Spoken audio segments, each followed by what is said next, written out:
السلام علیکم دوستو، کہانی کا عنوان ہے فیس بک کی دنیا اور وفادار شوہر۔ ایک شخص نے کہا، میری بیوی میرے پاس سو رہی تھی، اس دوران اچانک مجھے فیس بک کا نوٹیفیکیشن ملا۔ ایک لڑکی نے مجھے فرینڈ لسٹ میں شامل کرنے کی ریکویسٹ سینڈ کی، تو میں نے سوچا کہ دیکھوں تو کہ یہ کون ہے۔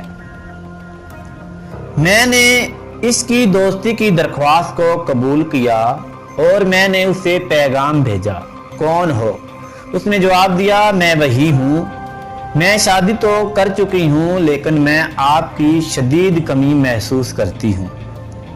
یہ ماضی کی میری محبوبہ تھی، وہ ایک خوبصورت لڑکی تھی، لیکن میں نے اس چیٹ کو بند کر دیا کیونکہ میری بیوی سو رہی تھی اور میں اس کی نیند میں خلل نہیں ڈالنا چاہ رہا تھا۔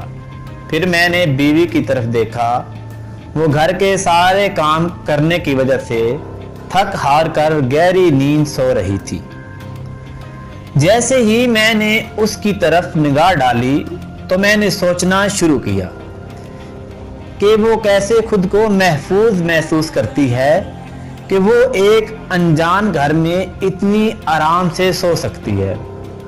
وہ اپنے آبائی گھر سے بہت دور ہے، جہاں اس نے اپنے گھر والوں کے ساتھ 24 سال گزارے تھے۔ جب وہ ناراض یا غمزدہ ہوتی تھی تو وہاں اس کی والدہ اس کے لیے موجود تھی تاکہ وہ اپنی والدہ کی گود میں رو سکے۔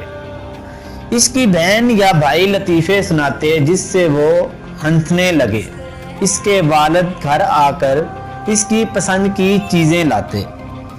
یہ سارے خیالات میرے ذہن میں آ گئے کہ کیسی اس خاتون نے میرے لیے اتنی قربانی دی ہے۔ لہٰذا میں نے فوراً فون اٹھایا اور بلاک کا آپشن دبا دیا۔ پھر میں نے اپنی بیوی کی طرف رخ کیا اور اس کے پاس سو گیا، کیونکہ میں ایک آدمی ہوں، ایک ایسا شخص جو اپنی بیوی کو دھوکہ نہیں دیتا۔